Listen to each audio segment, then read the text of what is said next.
Turning to another subject, net neutrality.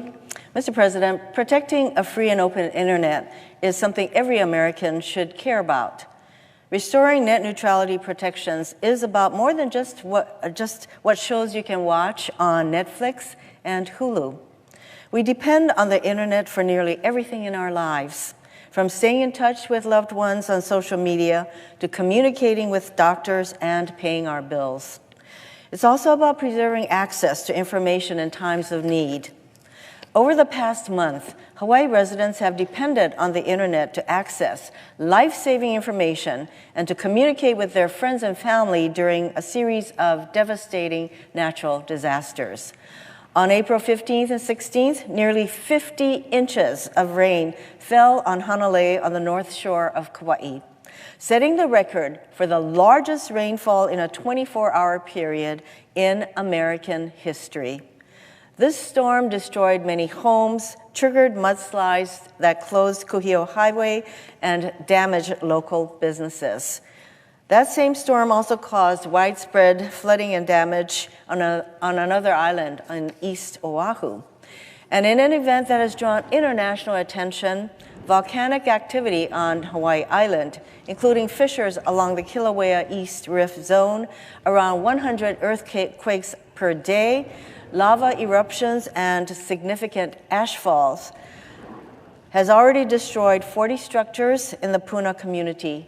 More than 2,000 residents have been evacuated as the lava continues to flow and toxic sulfur dioxide pollutes the air. Residents on Kauai, Oahu, and the Big Island have depended on a free and open internet to receive up-to-the-minute and life-saving information from local media, as well as from federal, state, and local governments. Rules on net neutrality established by the Obama administration prevented internet service providers, ISPs, from discriminating against and blocking content. These essential protections help to ensure a level playing field for all content providers and consumers. But under the leadership of Donald Trump's hand-picked chairman, the Federal Communications Commission issued an order late last year that would completely eviscerate net neutrality protections. Internet service providers looking to maximize profits should not be able to restrict access to information or slow speeds for providers unable to pay more, particularly during a natural disaster or other emergency. During the flooding on Kauai and Oahu and the ongoing volcanic activity on Hawaii Island, local news providers have been a critical lifeline for local residents in search of timely, accurate, and understandable information.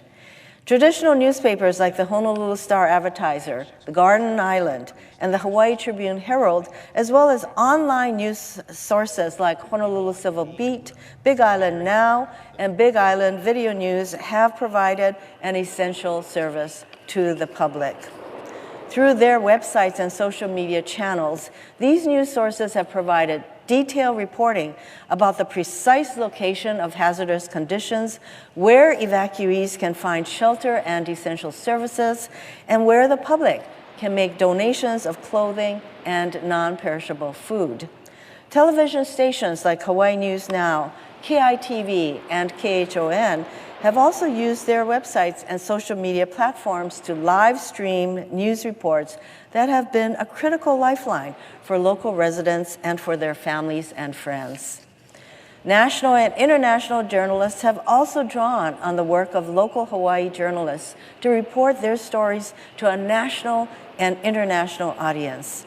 The good work of journalists at Hawaii News Now, KITV, and Anthony Quintano at Civil Beat, for example, is being seen by people across the country and around the world on CNN and NBC News, among others.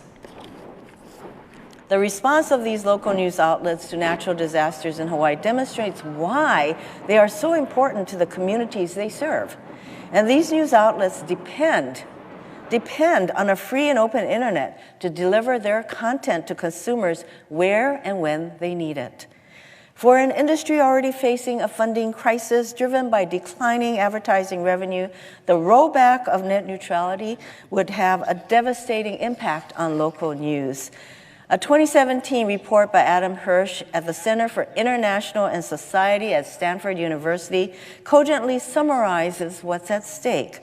According to his report, local news sources would be particularly hard hit if ISPs could charge access fees, block traffic from certain providers, throttle speeds, and charge fast lane fees in exchange for preferential treatment. Huge media conglomerates would have little trouble paying for access, but local papers like the Star Advertiser and nonprofit news sources like Civil Beat could be hard hit or even driven out of business.